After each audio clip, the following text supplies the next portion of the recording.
Dobro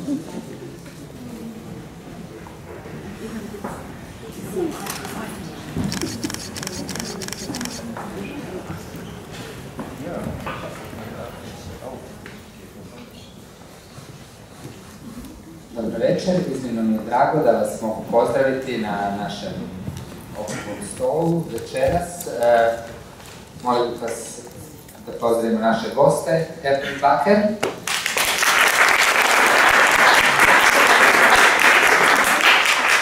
Autor niza romana, Gore je tigar preveden na hrvatski, još su tu i još nekoliko romana. Lovrenović.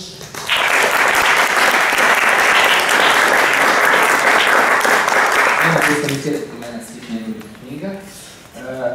Terrin, gost iz Belgije, koji je upravo danas došao, on je naprijeti za njega.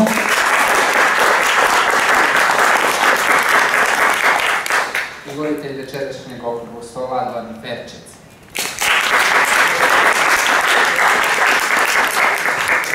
Vjerujem da će tema biti zanimljiva, dakle pitanje pojedinca i sistema, nešto što nas stalno zanima, a što ovi autori na različite načine zapravo i obrađuju u svojim knjigama. Evo, prepuštam riječ Goranu Ferčecu. Hvala vam.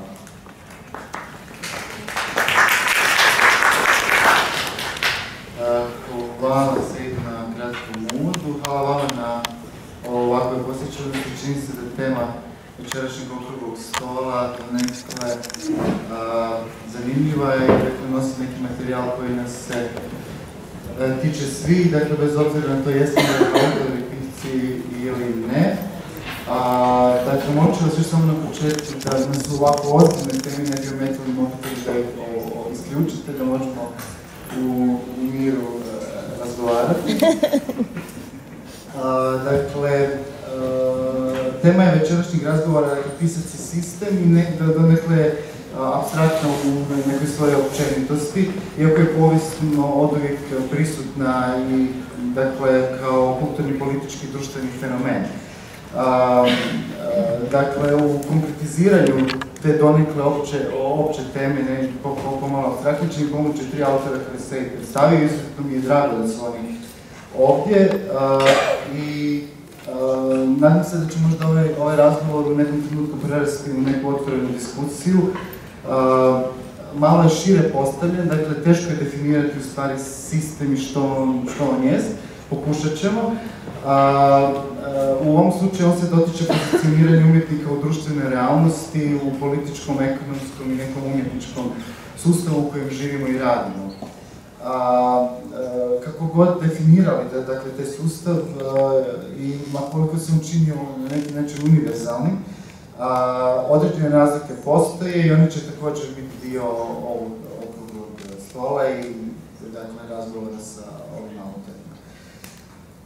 Temu pisca, dakle pojedinca i sistema bi započeo jednom kratkom pričom, možda nije, zapravo je kratka. Dakle, privatna je i radi se vezano uz moje iskustvo na radu, na adaptaciji Majstora i Margarite, dakle Mihajla Bulgakova, koji sam radio prošle godine u teatru u Mariboru i, dakle, radeći na toj adaptaciji koristeći neke povijesne činjenice iz života Bulgakova, dakle cijeli taj odnos njegov sa sistemom, sa stavljanjem, sa vremenom u kojem je živio, učinio mi se u jednom trenutku do određene mjere anakroničan, dakle pomalo kao da pripada nekom drugom vremenu u kojem zapravo su pisaci njegove djela još uvijek mogli biti tretirani kao određeni problem, dakle još su uvijek mogli biti problem. I mislio sam dakle da je to uistinu neko vrijeme prošlo vrijeme i u ožujku ove godine pročitam dakle vijest na nekom internetskom portalu, dakle da je dakle šef odjela Ruske komisije za očuvanje povijesnog i kulturnog nasljeđa predložio da se roman, dakle 2013. godine, dakle roman Majstor i Margarita ukloni s popisa školske lektire pod izlikom da treba ukloniti sva djela koja nisu prikladna za ostvarivanje, kako citiram sad, uzvišene misije, dakle poticanja dubokog i iskrenog patriotizma.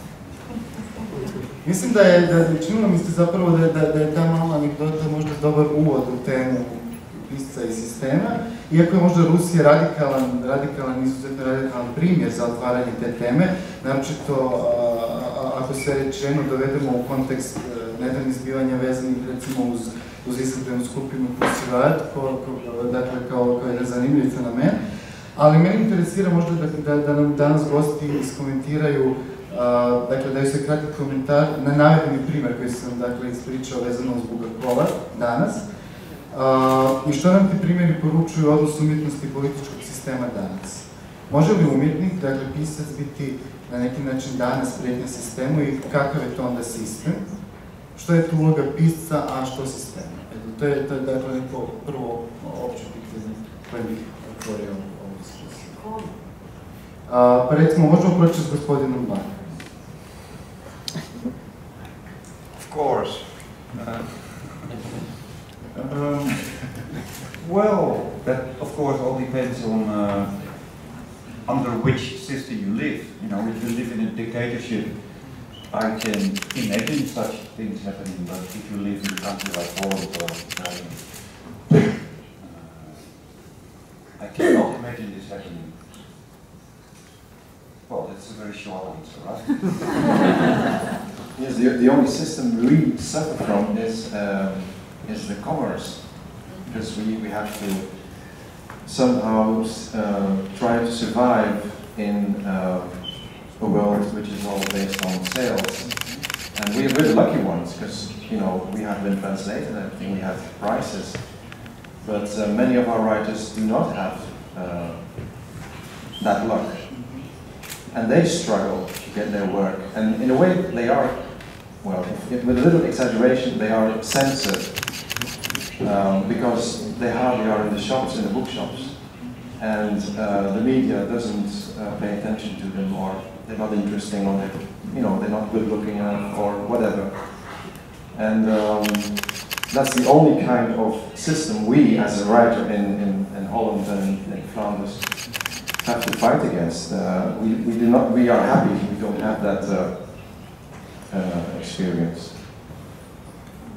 Dakle, možemo na neki način reći da danas u zemljama demokratskog zapada na neki način problem sa sistemom je problem na neki način ekonomija opstanka, kako ekonomski opstati ili se održati na tržištu književnosti. Gospodine Terrin. Yes, I would agree with that. But then again, I do believe that quality prevails, and that if, as long as you're passionate enough as a writer about what you do, and you're really sincere about your story, that somehow you will get published and you will get some attention and some readers. So I wouldn't exaggerate in this concept, but that's the only way to compare it with the situation that you know. Gospodine Lovrenoviću, interesira me vaš zapravo na neki način komentar vezano na ovu priču uz Bulgakova, recimo. Da, dok sam slušao tu anegdotu, meni je pala na pamet jedna druga, mislim čak vremenski svježija, koja je kod nas prošla, mislim, potpuno nezapaženo. A to je priča o KGB-u i Vasiliju Grossmanu. Ne znam koliko je netko možda iz publike to pratio. To je bilo sad, prije možda mjesec i pol dana. A priča glasi ovako, KGB, bivši KGB, današnji ruski FBI, je organizirao konferenciju za štampu, službenu, na koju su došli silni novinari i javnosti, znači pokazali veliki interes. A predmet je bilo ovo.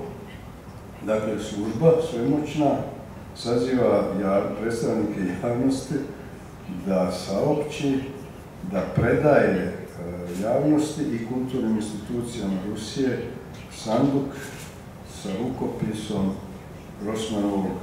Grossmanove knjige Život i sudbina. Oni koji su se Grossmanom bavili malo više znaju da je taj roman dovršen recimo negdje 60. tu negdje.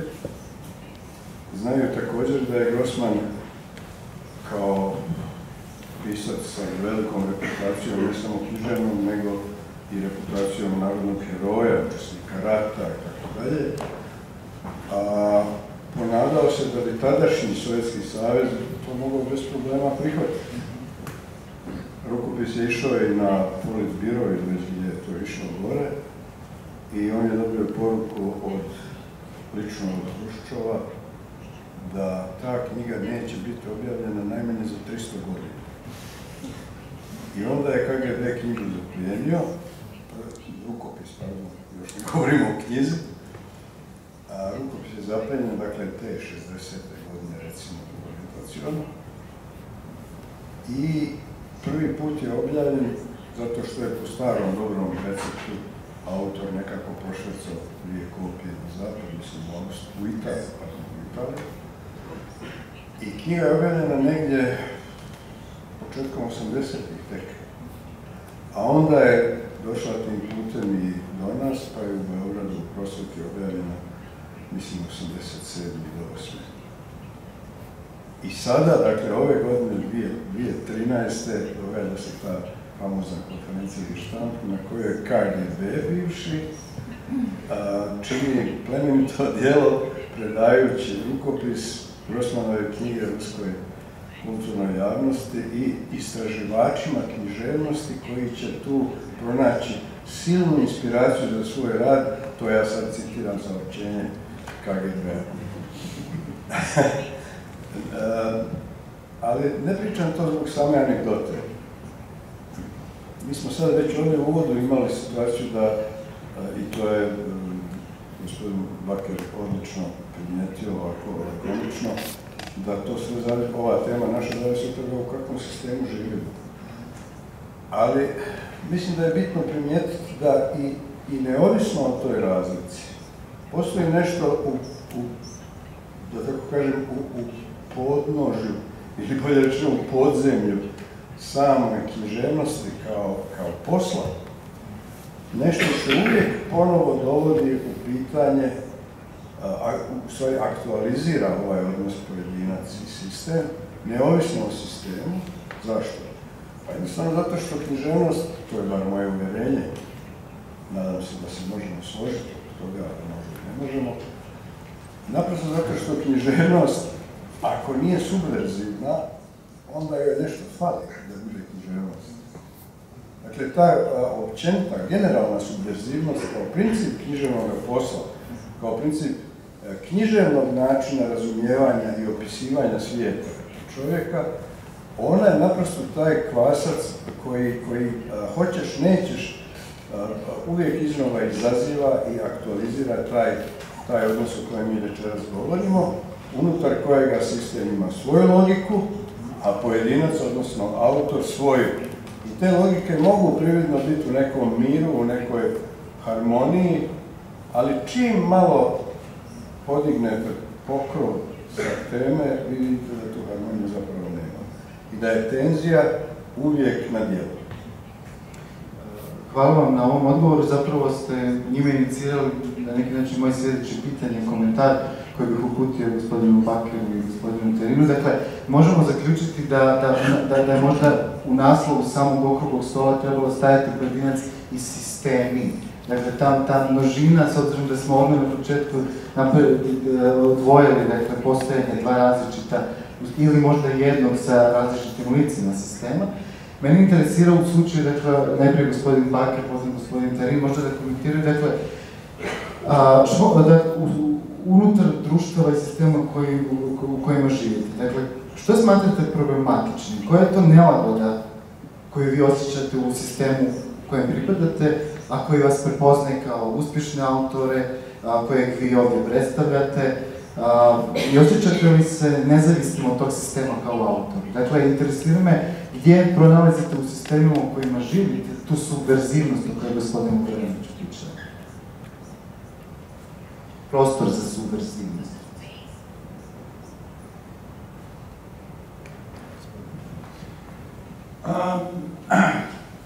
Well, I think, first First of all, I don't agree with Mr.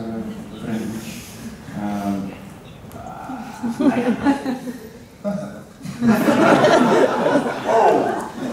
Views. No, I don't think literature should be or has to be subversive. That too depends, I think, on, you know, in which system you live. I think if I think of the books that I have written, there's nothing subversive in it at all. And still they are okay books, I think. So I don't agree with that, but that's maybe another topic.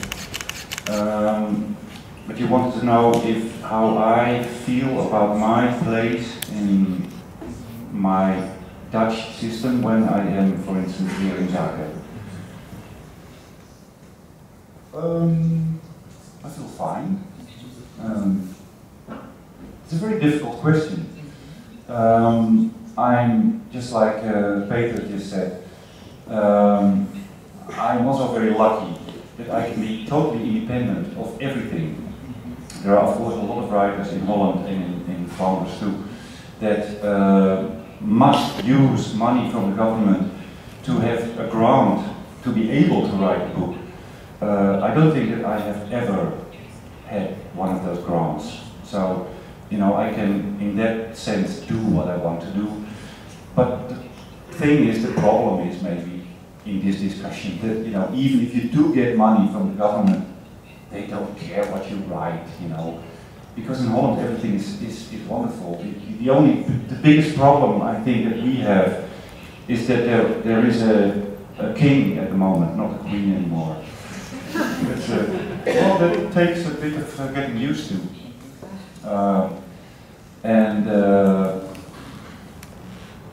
Thinking of this, in a couple of days' time, I'm looking at Margriet de Moor, there is the Prinsjesdag, which is the third Thursday in September or something. Well, that, you know, the government plans are announced, and then the Queen, you know, for as far as we know, did a speech for the last 30 years or something, and now all of a sudden you have this king. I don't know, very strange. But the biggest problem in Holland probably is, you know, that there are people who love the king and who want to keep the royal family, and there is a group of people, not very big and not very active, who want to be a republic. You know, and that's, I think, or as far as I can think now, the biggest problem in Holland. And I love the royal family. I'm a royalist. But I mainly love, it's a little bit of a problem, the old queen, so the mother of the former queen. And she's long dead. But, sorry, that's my answer. Gospodine Terrin, dakle možda komentar na ranije pitanje. Ako ga sjećaš. No, I don't remember it, but coming back to the first question, I do remember we had a system to fight against, and it was called the Catholic Church, because there was a book published, I think, way up to the 60s. They got a qualification, and if there was too much nudity, swearing, or whatever, it got like a grade, and it was forbidden to teach this in schools, and it was like well, it was not a good sign for publishers if one of the books got these markings. And that's it really. Now we're completely free of that. Problems we have in Flanders, well, we struggle with your royal family. A royal family, yeah. We had a king, and well, we don't have a queen now, but he's not really a man, is he? That's one thing, but the bigger problem is that we have a very strong nationalist party, well, Flemish nationalist party, who wants to separate Flanders from Wallonia, which is the French-speaking part. And that's really the main topic in every news program on Flemish television all the time, because next year we have big elections, federal elections, and well, people predict the end of the country. I'm not too bothered with that, because Belgium was a construction anyway. I do feel Flemish and European. I do feel Belgian as well. I don't think the country will split up because of Brussels. It's just too important.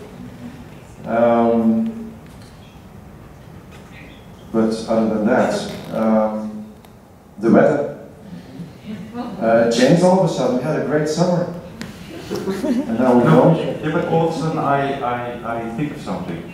Every now and then in Holland, there is somebody, usually an intellectual or a reviewer or somebody, who asks in a paper or on television, why does no Dutch writer ever write a book about politics? Like about politics, an engaged book. And then usually this question dies out within a day or 2 days, and nobody really has to say something about it. But it's of course understandable. What is there to write, about Dutch politics? Nothing much. Everything is fine. There is no reason. That's the thing. There is no reason to be subversive. It's exactly. And the difference is, in those times, you have to be inventive in your prose to tell your story. We don't have to be in that way inventive. We can tell whatever we want, even if it's openly criticizing the country or the government. Nobody cares really, and it's definitely not a main topic in the news or whatever. So it's not inspiring.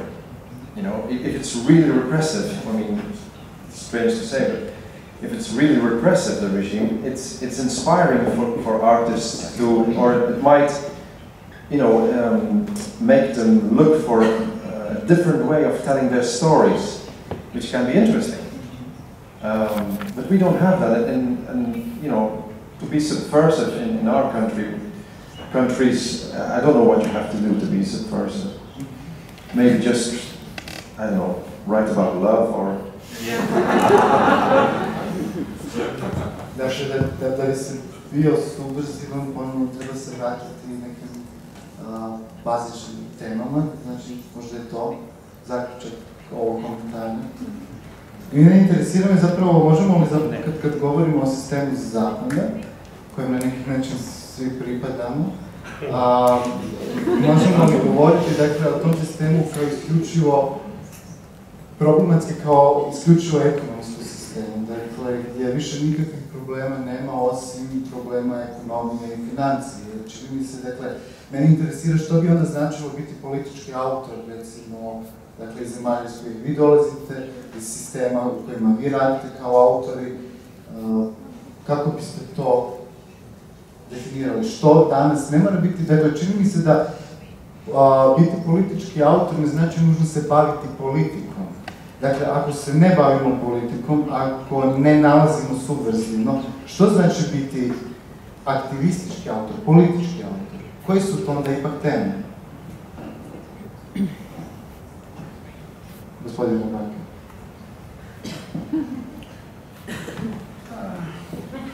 I'm thinking really hard. I am.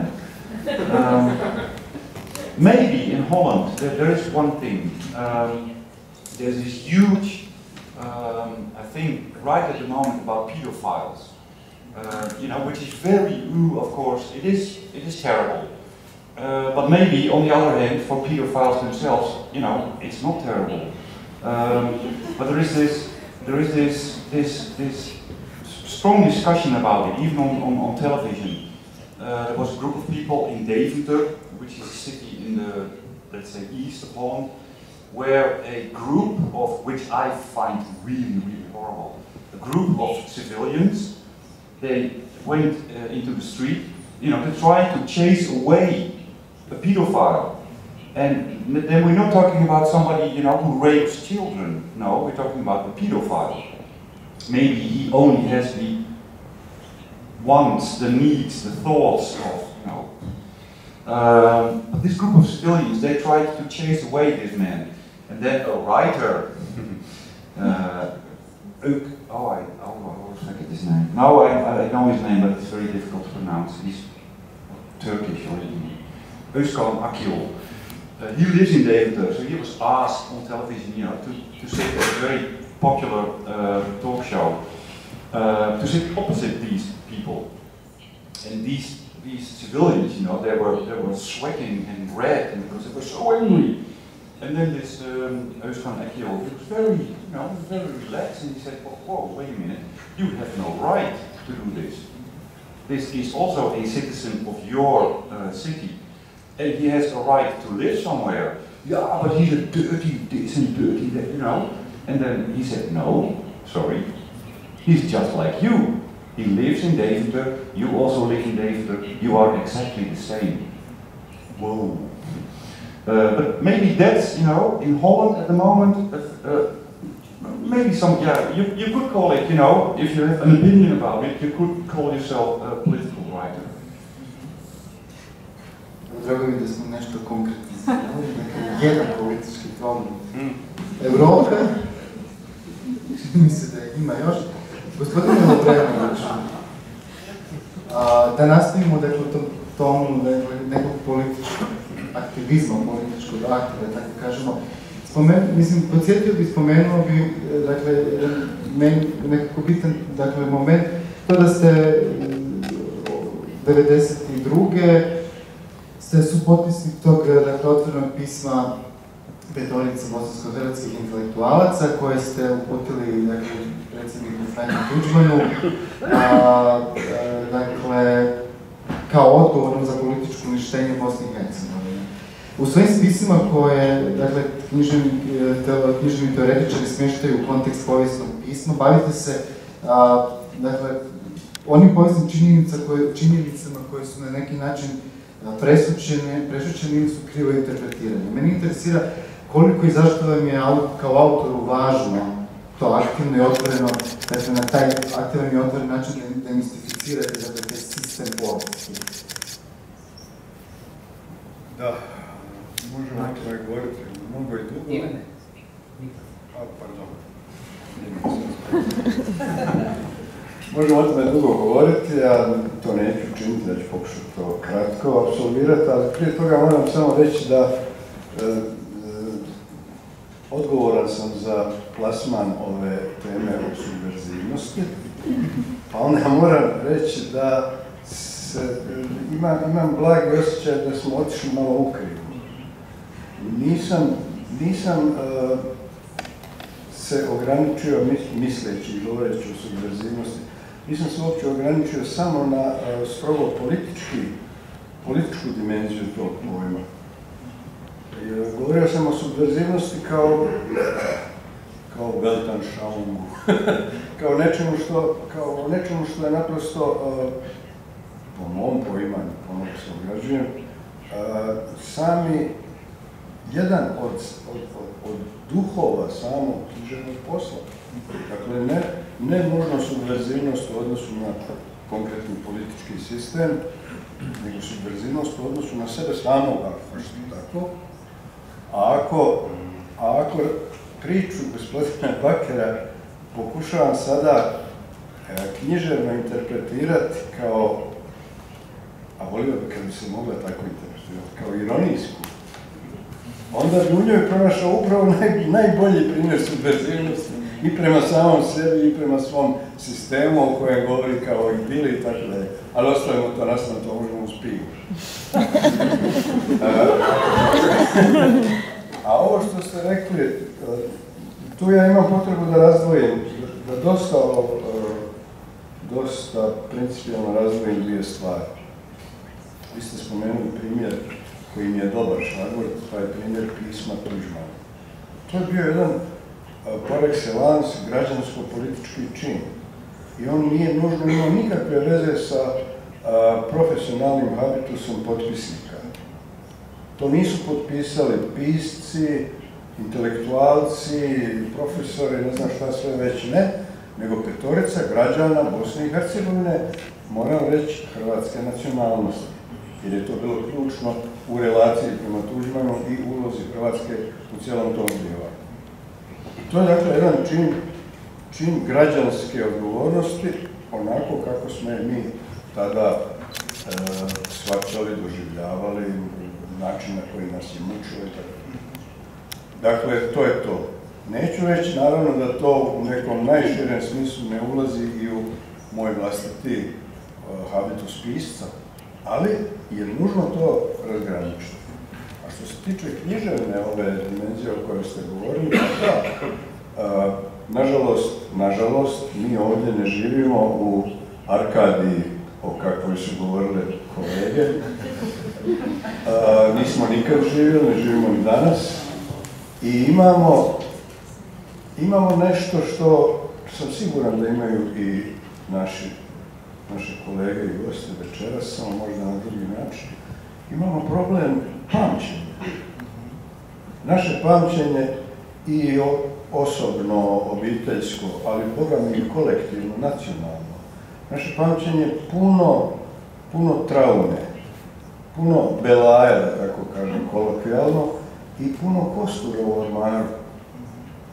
Ako to ne bi bio posao književnosti, da se time bavi, da se time hvata u nekakav koštac onako kako ona može i zna, onda ja ne znam šta bi bilo.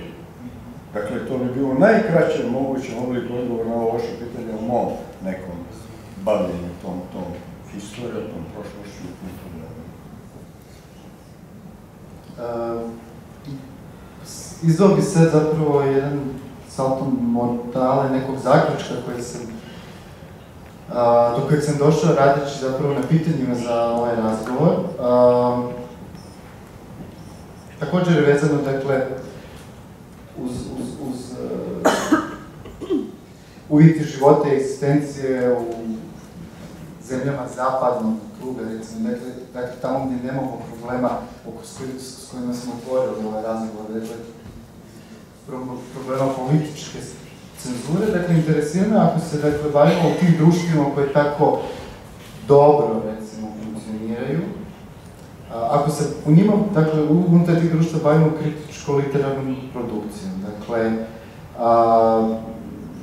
gdje kroz neku vlastitu fikciju, kroz vlastito pisanje, seciramo društvene prakse, ideologije.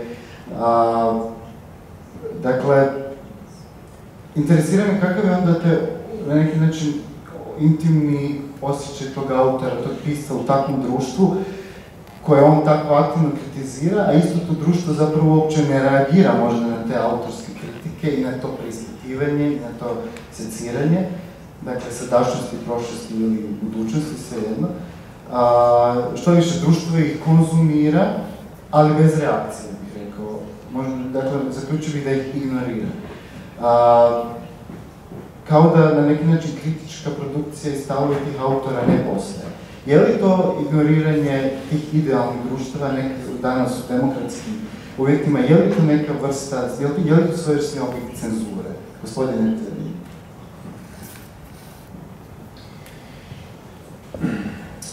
Well, first of all, I want to react to the previous answer. I was thinking I'm not a political writer, I'm not a subversive writer. Maybe not, but I am political, I am subversive because I write.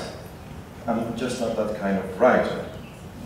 But the act of writing in itself is, in a society which is completely focused on functionality and on profit, and on sales and so on economy, it is, I think you can say it is subversive to sit in a room and stare outside of the window for 3 days and not do anything.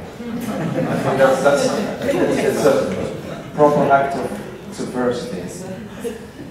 And that's how it works, you know, if you want to write a book, you have to, you know, just do nothing until something comes.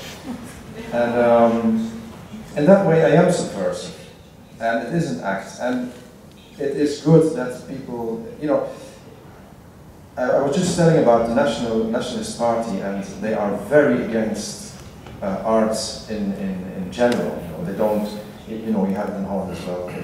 The cuts in funding for arts in general is very big, and we have it as well. Well, if there is art, it has to be very popular, and it has to be for everybody, and that's, well, the definition of literature. It's impossible. It's not for everybody. People will love his book and will hate mine, and vice versa. And most of them will love them both. But it's about, it's about taste. It's about connection with the main character. It's about storytelling. And well, to come back to my first answer, this is a struggle. That is what we have to try to keep. That in the bookshop there is a variety of voices and of stories, and it's not all the same mass-produced books, and this is I think this is the real struggle in these times, and it's a very good sign that in these times we can be here and we can talk about these topics, and there is people who are interested. That's a very good sign, I think.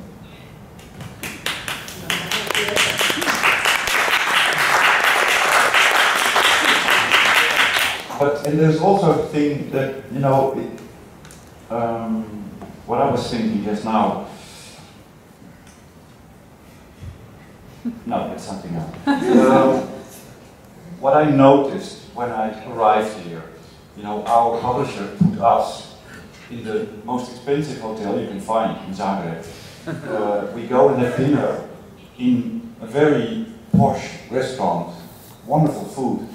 So all I could say, after being here for a day and a half, this is a very rich city. It's almost like Poland, isn't it? Yes, no, much richer.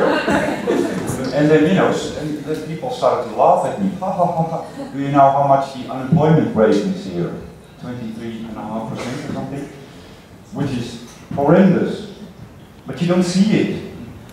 What am I trying to say with this? It's all a matter of perspective. No, but that's what it is. And you can even be, coming back to this subversiveness, because I always find it very hard to talk about a theme like this, and then try to connect it back to your own work or the work of other writers But I was thinking very hard all the time, I am. I think what I do, and I think maybe that's important, is that if you always direct what you want to say, what you're writing, at one person, then it's fine.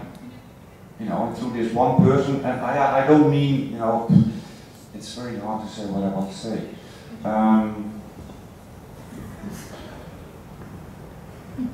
You're looking for a kind of intimacy.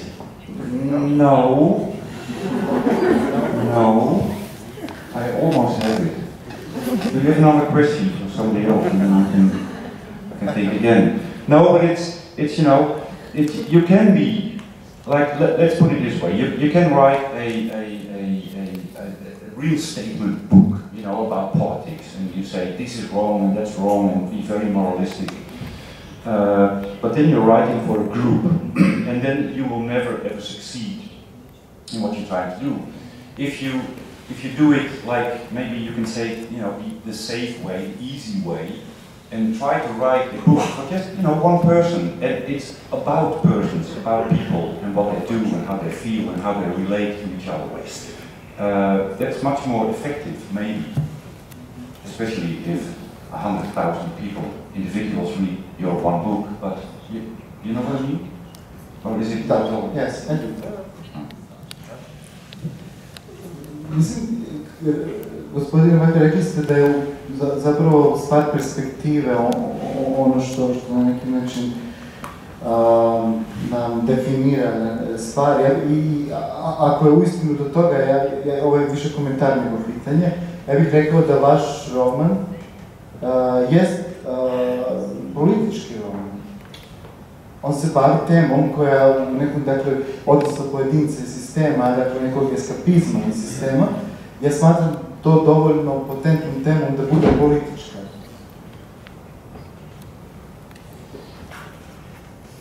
Well, if you think so and if you say so, you're right. You know, but then I retort, why make it so? You know,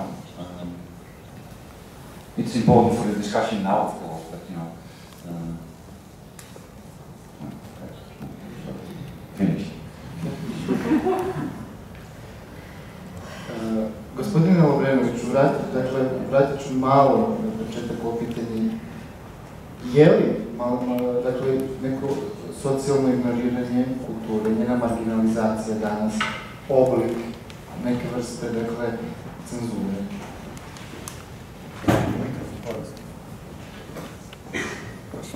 Svakako bi se moglo govoriti o tome, međutim, kako da vam kažem, ja uvijek imam potrebu da stvar nekako, i to je stvar perspektive, stvar nekako poopćim, odnosno relativiziram na ovaj način. Kad upotrebljavamo mi ovdje pojam cenzure, mi uvijek mislimo na onaj jedan jako ograničen, precizan oblik cenzure, kakav smo povijesno dobro poznavali, koji se doduše i sam mijenjao, počeo od onoga prvobitnog, surovog oblika cenzure za koji je bila zadužena i konkretna institucija i tako dalje, pa do onih kasnijih, mekših, ali i dalje prisutnih oblika cenzure. Mi mislimo na to uglavnom. A s ovim pitanjem koje ste vi sad plasirali, dolazimo do toga da cenzura, kao i svi takvi mehanizmi, može imati jako mnogostruka lica, mnogostruke forme, da može biti i neinstitucionalna, kao što je slučaj s ovim što ste vi rekli. Mi danas u ovim našim zajednicama političkim nastalim poslije propasti one velike države, mi nemamo nikakve institucije cenzure, nemamo nikakve aparate, ali postoje, ja mislim da se to može govoriti općenito o svim ovim mikrodržavama, u našem susjedstvu, postoje oblici cenzure koje je sada već vrlo teško razgraničiti od oblika autocenzure. Jedni prerastaju, svaki čas jedni prerastaju udruge i obratno. A sve skupa je opet vezano za, sada više ne mogu reći sistem u kojem živimo, jer mi zapravo živimo bez sistema, pogotovo ako govorimo o Bosni i Hercegovini, ali ne samo o njoj. Živimo neku vrstu anomije, neku vrstu urušenosti sistema kao takvoga, ali bez obzira na to postoje neki parasistemi koji generiraju ovaj fluidni oblik cenzure koja se prelijeva u autocenzuri natrag, a koji su to, da ne ostane na nivou apstrakcije, koji su to parasistemi? Pa to su, brate moje, oni sistemi koje je još Krleža pisao još dok je bio subverzivan, dok nije prestao biti subverzivan, koji je Krleža pisao velikim slovima. Nacija, vjera, država, dakle sve sami idolatrizirani pojmovi kolektiviteta kojima hoćeš, nećeš, služiš. Služiš i onda kada misliš da ne služiš. I usnu te progone. Ni usnu nisi od njih miran. Bez obzira da li im služiš svjesno, da li im pripadaš, da li si njihov vjernik, ili si s one druge strane, oponent, na isti način te progone, na isti način utječu na tvoje, ne samo na tvoje pisanje, ako si pisac, nego čak na tvoje mišljenje, na tvoju intimu i tako dalje. A onda se to sve opet reflektira kao mehanizam koji se u mnogim slučajevima manifestira kao mehanizam cenzure ili autocenzure. Sad, to je tema, naravno, o kojoj bi se moglo pričati beskrajno dugo, ali imam potrebu samo to naznačiti. Hvala vam na odgovoru. Dakle, Can I just, no, I was thinking that what you said earlier about, in the end, it all amounts to the same thing, you know, censorship means that readers can't read what they maybe want to read, but it's not being published. But maybe indifference, like you said, we in Holland, in Flanders, and maybe here in Croatia at the moment as well, if you write something and people, and you yourself think, oh, this is quite subversive or special or whatever, and people say, no, it isn't. Indifference is maybe amounts to the same thing as censorship. And also the other way around, that people, that young writers censor themselves without knowing. They think I have to write that kind of story. Maybe I have to do this, and this will, this will have a bigger audience, and this will be better for my publisher, and that is a very difficult form of censorship to fight against, because it's in itself, but people who do that can't call themselves authors. No, that's true.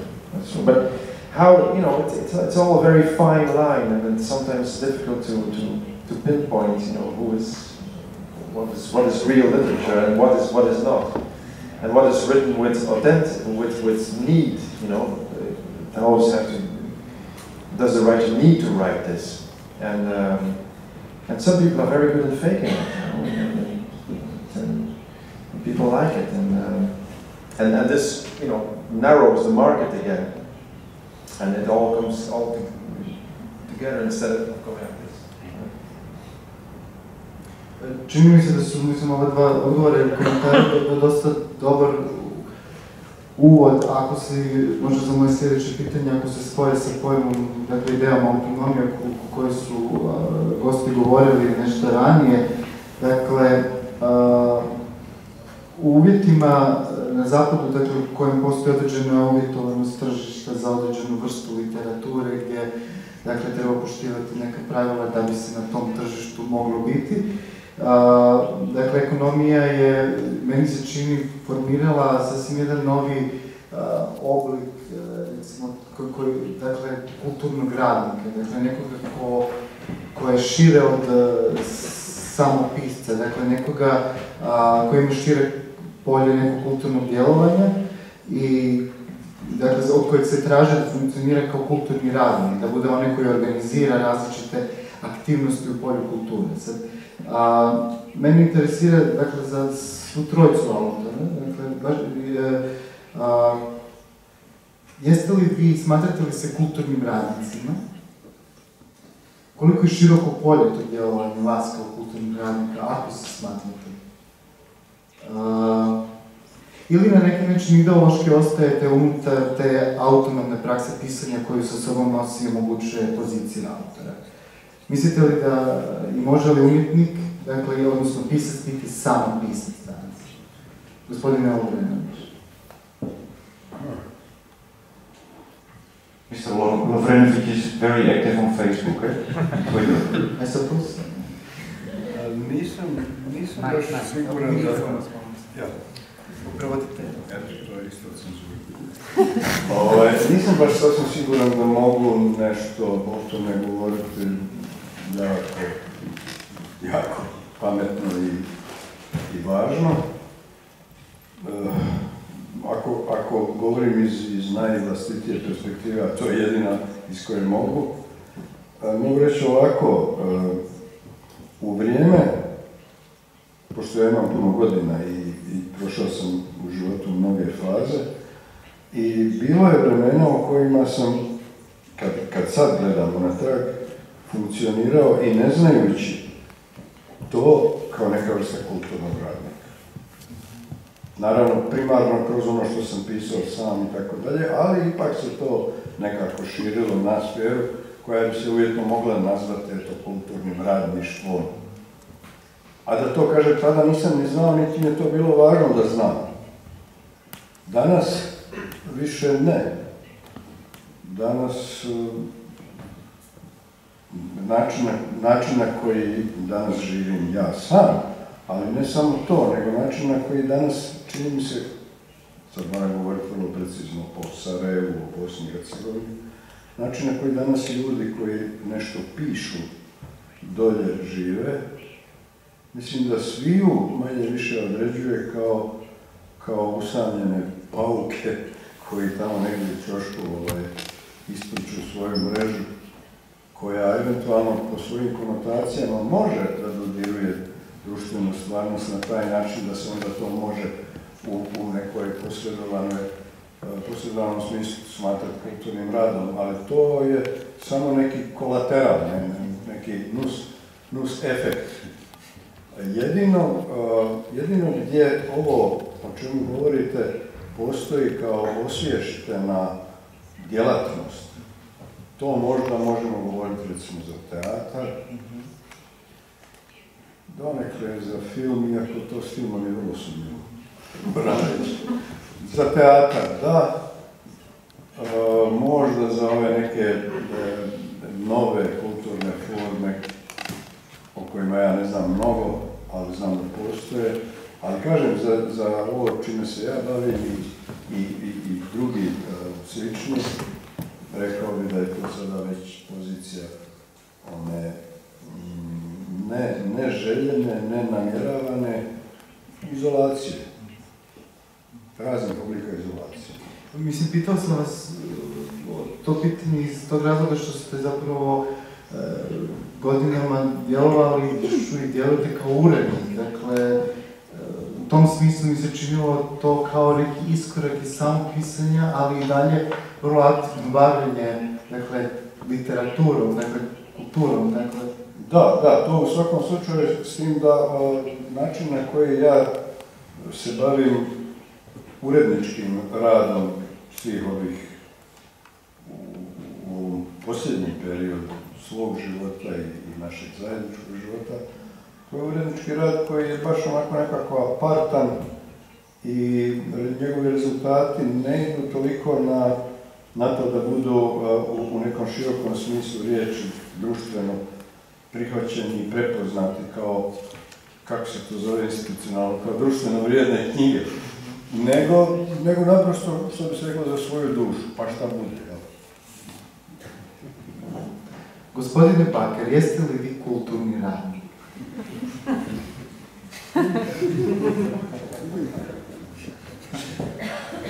No, I don't consider myself to be a cultural worker.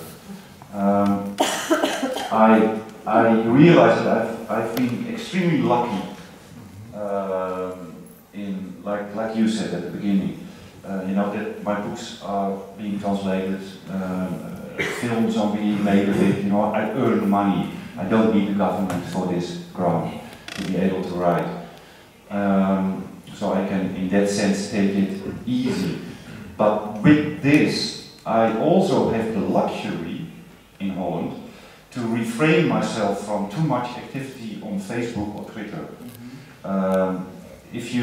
I have about, I think, 1,000 friends on Facebook. And a lot of them are, of course, writers.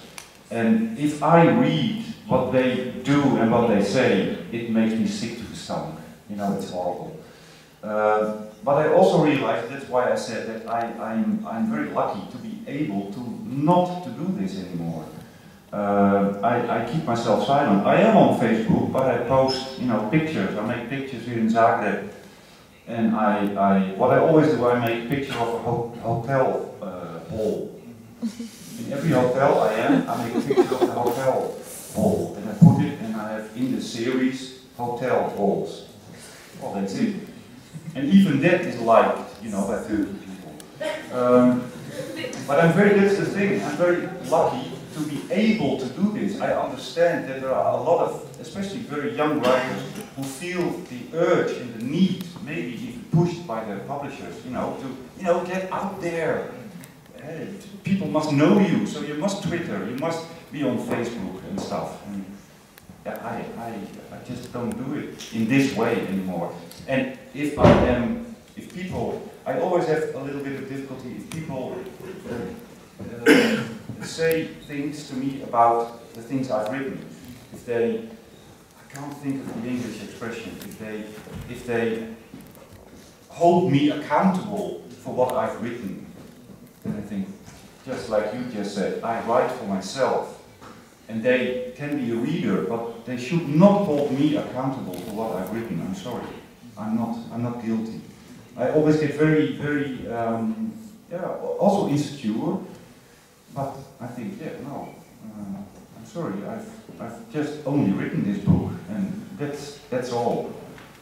So in that sense, I'm also not a social worker. I don't write my books to help other people, or to give them a wonderful idea in their heads or whatever. If it happens, it's great. Ostaću još kratko uz tu temu, onda ću polako privoditi kraju. Dakle, gospodine Terrin, određuje li tu poziciju kulturnog radnika u širem smislu, dakle, ta ekskluzivna pozicija uspješnog autora? Što biste da niste uspješni autor? I am not a successful writer. No, I'm more successful than I am.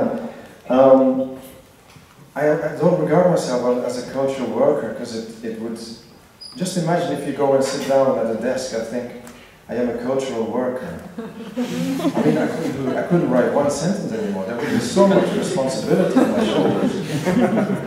So I have to forget about everything, and I have to... It's only me and the story and the main character, and the only real responsibility writers have is to write their stories the best way they can. And all the rest, it comes later. But you cannot start from any disposition or whatever.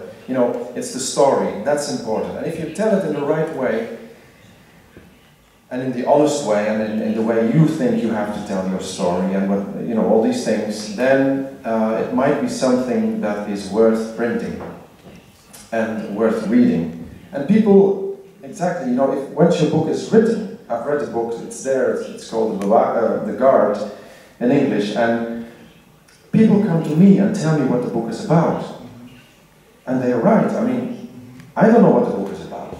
I've written the story and I've had these characters, but I haven't reflected about the story before I started writing it. First there was the story, and then people see all kinds of things in that, in the story, and I think it's great. Apparently it's a book about the economic crisis. I mean, people have told me. So it's a good thing, that's the way how you should.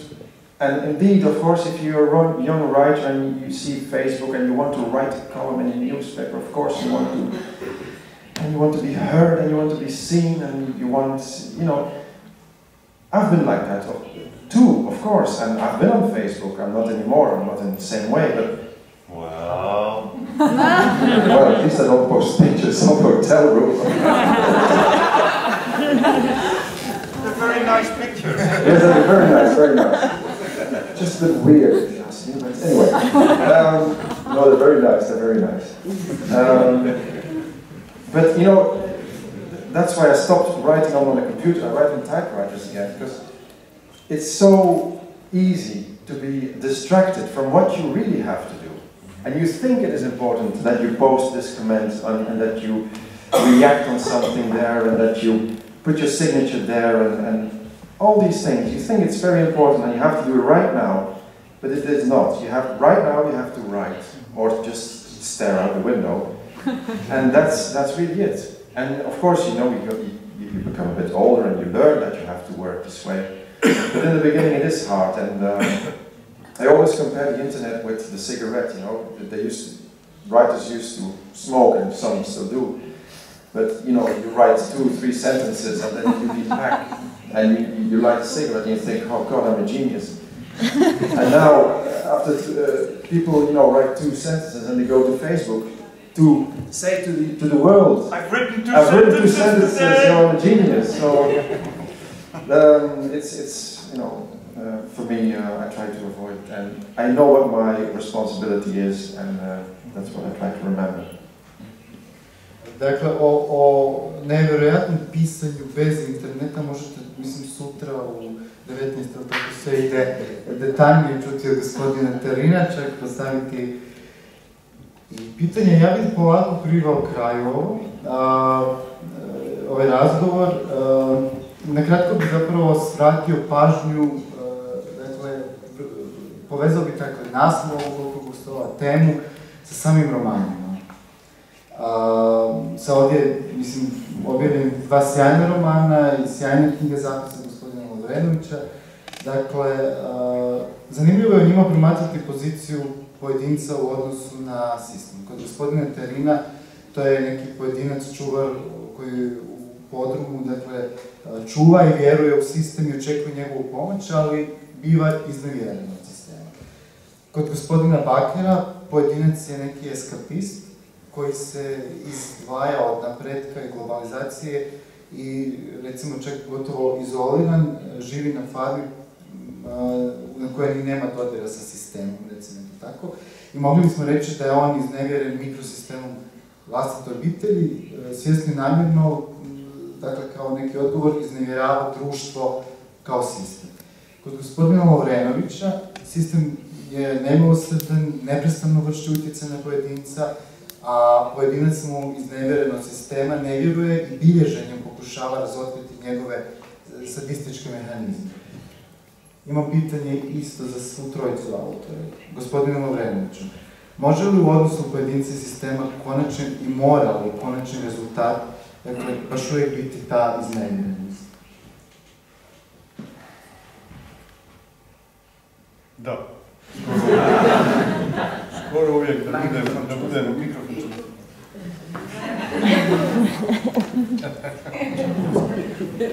Da, skoro uvijek, a ovo skoro tu stavljam samo kao neki ukras. Da, uvijek. Gospodine Bakker.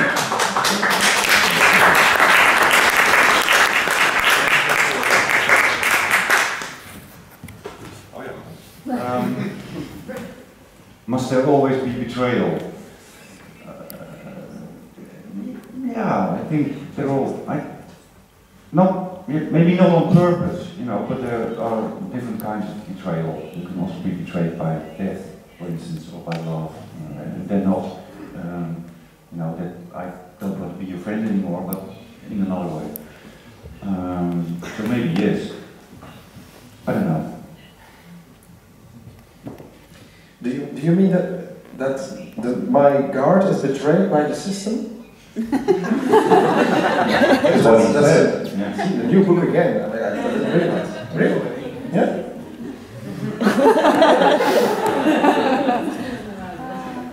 Right. I can post it on Facebook. I don't agree. Well, maybe this is not the right time to discuss this, but.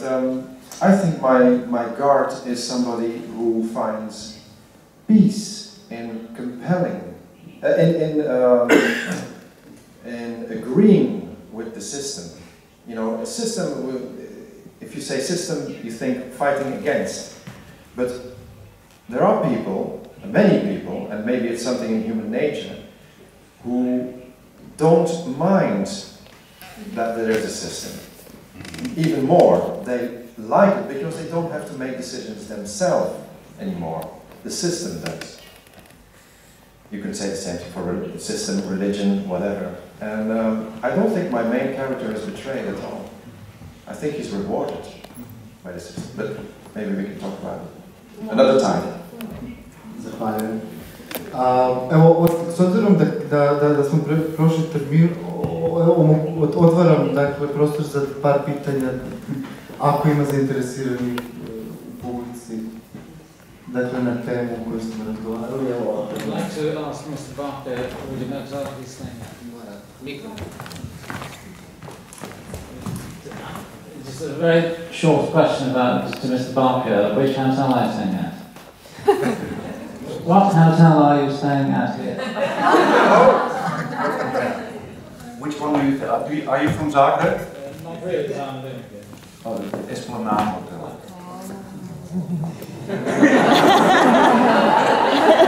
5 stars. You can't get any higher, right? Dakle, ako nema zdravlja, da mi pitanje možete s vami.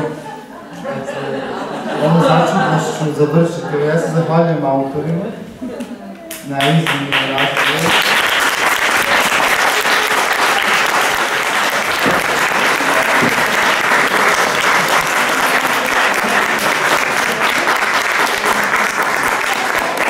Zahvaljujem se vama što ste bili idealno. Sljedeći rok nešto ste rekli. Hvala.